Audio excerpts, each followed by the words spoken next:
오늘 새벽 4시쯤 서울 서대문구의 주택가 앞 도로.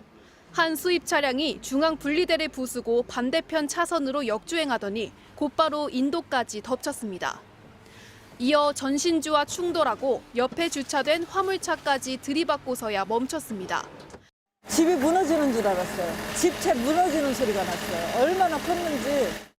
차량 앞부분에서 연기가 피어오르고 한 남자가 조수석 문을 열고 나옵니다. 스스로 걸어 나왔지만 이내 길가에 주저앉더니 좀처럼 일어나지 못하고 근처 가게 주인이 뛰쳐나와 급하게 불을 껐습니다. 인적이 드물었기에 망정이지 사람이라도 지나다니고 있었다면 자칫 큰 사고로 이어질 뻔했습니다. 신랑이 운전기사를 가서 꺼내고서 그때서 신랑이 뛰어들어가서 소화기 갔다가 불을 진압했죠. 길 건너는 사람들이 빨리 사람부터 피하라고 막 소리 지르더라고요. 가게 주인 부부의 신고를 받고 도착한 119 구조대원들이 화재를 완전히 진압했고 부상자들도 병원으로 옮겼습니다. 차량을 운전한 30대 남성의 혈중 알코올 농도는 0.03% 이상으로 면허 정지 수준이었습니다. 서 있는 사람만 봐도 만진지하잖아요. 제대로 못 서 있잖아, 완전히. 동승자는 나중에 보니까 비틀비틀하더만. 당시 사고의 충격으로 파편이 사방으로 튀면서 근처에 주차된 차량들도 피해를 입었고 부서진 전신주를 교체하느라 4시간가량 차량 흐름도 통제됐습니다. 경찰은 음주운전자와 조수석에 탄 남성을 입건해 조사할 예정입니다. MBC 뉴스 김현지입니다. 지난 10일 새벽 2시 부산 수영구 수영교차로 인근의 도로. 레이 승용차 한 대가 빨간 정지 신호에 서 있습니다. 제보자가 음주운전을 의심하던 차량이었는데 계속 운행을 하자 다시 112에 신고를 합니다. 조금 전에 112로 신고해서 음주 차량 가고 있다고 말씀드렸는데 그 순간 빨간 신호를 무시하고 차량이 움직이기 시작합니다. 뒤에서 급히 경적을 울리지만 신호를 위반해 그대로 앞으로 나갑니다. 그런데 차를 왼쪽으로 틀어 중앙분리대를 넘어서더니 아슬아슬하게 택시를 피합니다. 택시! 빨리 좀 와주세요, 빨리! 그리고 무서운 속도를 내며 갑자기 역주행을 시작합니다.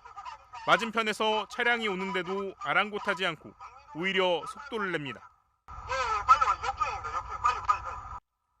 큰 사고가 날지 모른다는 두려움에 제보자가 추격을 합니다. 반대편에서 마주오는 차량을 또다시 아슬아슬하게 피하고 제보자는 차량 번호까지 경찰에 불러주며 추격을 이어갑니다. 아찔한 상황은 계속 이어집니다. 3분 정도 만에 음주 차량 앞쪽으로 경찰차가 보입니다. 경찰 앞에 있어요. 확인했습니다. 빨리 확인해. 그런데 음주 차량이 경찰차 옆으로 지나가 버리고 경찰차는 제보자의 차량을 막습니다. 앞에 차!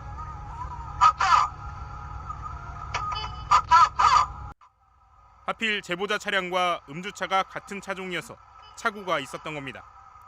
다시 상황을 파악한 경찰이 30초 만에 음주 차량을 따라잡고 다른 경찰차 한 대가 급히 핸들을 틀어 음주 차량 진로를 막아섭니다. 음주 차량은 경찰차를 들이받고서야 멈춰섭니다.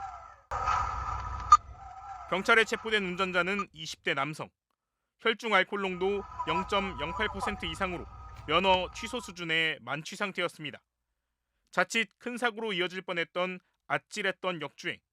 경찰 조사를 받은 운전자는 아무 기억이 나지 않는다고 진술한 것으로 전해졌습니다. 경찰은 20대 운전자를 불구속 입건하고 블랙박스 등을 확보해 정확한 음주운전 경위를 조사할 계획입니다. 새벽 일을 마치고 퇴근하던 제보자는 더 큰 사고로 이어질까 두려워 위험을 무릅쓰고 음주 차량을 쫓았다고 설명했습니다. 부산에 음주운전이 있었더라고요. 그거 보고 아무리 그래도 술 먹고 운전하면 안 되는데 사람이 다치면 안 되니까 사고 좀 줄이고 재발이 좀 안 됐으면 하는 바람에서 좀 따라갔던 것 같습니다. 충남 공주 종합버스터미널 앞 도로. 승용차가 중앙선을 넘어 역주행을 시작합니다. 횡단보도를 보고도 속도를 늦추지 않던 차량은 결국 길을 건너던 남성을 그대로 들이받았습니다. 정지 신호에도 그대로 직진한 승용차는 횡단보도를 건너던 보행자를 친 후 신호등을 들이받은 뒤에야 멈춰섰습니다.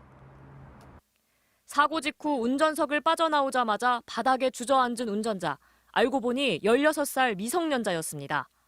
그 사고 났다 그러면 나와봤어요. 나와보니까 차는 이쪽에 반파돼서 있었고 그 운전수는 여기 주저앉아갖고 그 인사불성으로 있었고.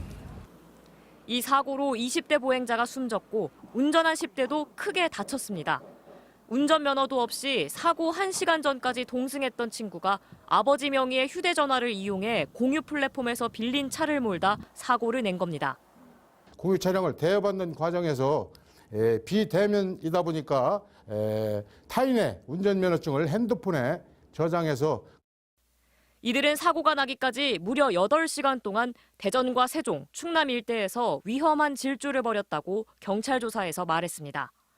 경찰은 차량의 사고 기록 장치를 분석해 과속 여부 등을 확인하는 한편 운전자가 회복하는 대로 불러 정확한 경위 등을 조사할 계획입니다. MBC 뉴스 박선진입니다.